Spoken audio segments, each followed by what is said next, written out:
Joining me now is Michael Roth, president of Wesleyan University, author of The Student: A Short History, and Marianne Franks, a professor of civil rights law at George Washington University Law School and author of Fearless Speech: Breaking Free from the First Amendment. Welcome to both of you. Thank you for being with us. Michael, I'm going to start with you because you are a university president. You have written extensively on this. You have argued from day one that universities must do everything they have to do to preserve their intellectual independence.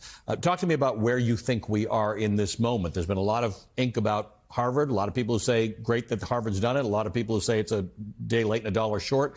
And of course, what's going on at Columbia. Well, the first thing we know is that the federal government is extraordinarily powerful.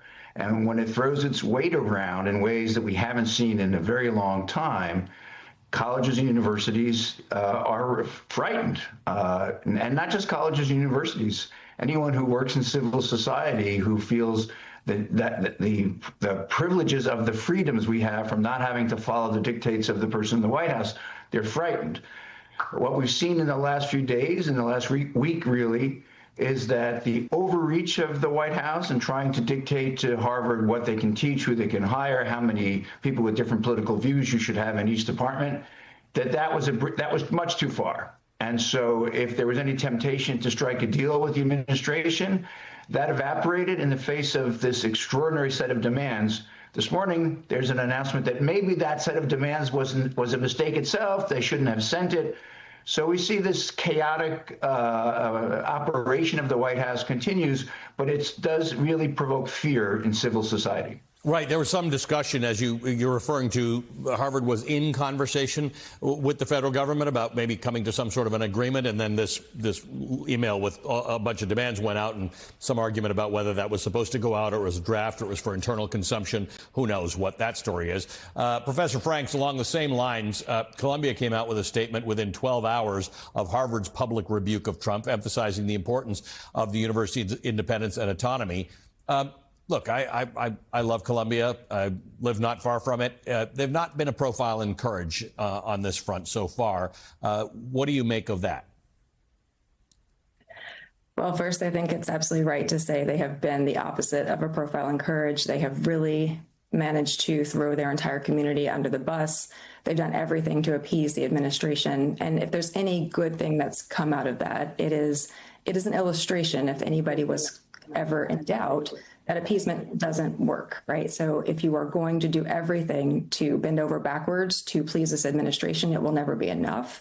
So I think that what we're hearing now is watching Harvard take these really belated and somewhat modest steps to trying to resist this kind of takeover of the university. It's giving even an institution like Columbia that has not covered itself in glory, it's giving them a little bit of courage, I think. I think courage can be contagious, even if it's in really small doses. President Roth, according to a New York Times report, federal funding accounts for 74% of Columbia's research spending, 45% of Harvard's research spending. I think the proportion at Johns Hopkins may be even greater. This is interesting because a lot of people maybe don't understand that private universities get federal funding. A lot of that funding is for really important research. Some of it was the National Institutes of Health, where it's a gold standard around the world for research. So talk to me about how universities move forward. Should they be less dependent on federal funding if they can afford to be? Or is the idea here that universities are universities, they deserve to be funded by the public purse, and they deserve to be independent intellectually? The independence of universities is absolutely crucial for doing good work. If you have to make your research conform to the ideology of the people in the White House, the research work you do will be worthless. The reason the government has funded universities is not because Americans love universities. It's because the research that was produced was good for the military.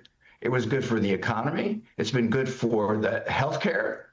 And the competitive process through which grants are given is extraordinarily tight. But it functions best when it acknowledges the expertise of those who are doing the work. So that doesn't matter if there's a Republican in the White House or a Democrat in the White House, it shouldn't matter. What matters is that if America wants to have the greatest research capacity in the world, which we have had, China is catching up. We have had that capacity. It's because of the investment from the public sector in universities that contribute to the public good. But that contribution can only be valuable if researchers have the freedom to do the work they need to do and to express the results of their work freely and independently.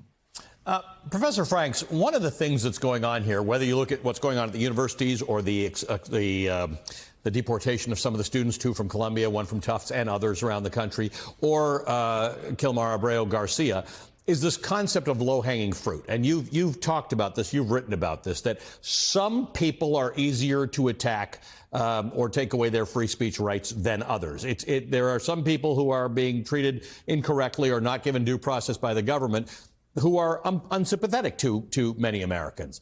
But that's not the point. Either there's due process and either there are protections under the First Amendment or there aren't.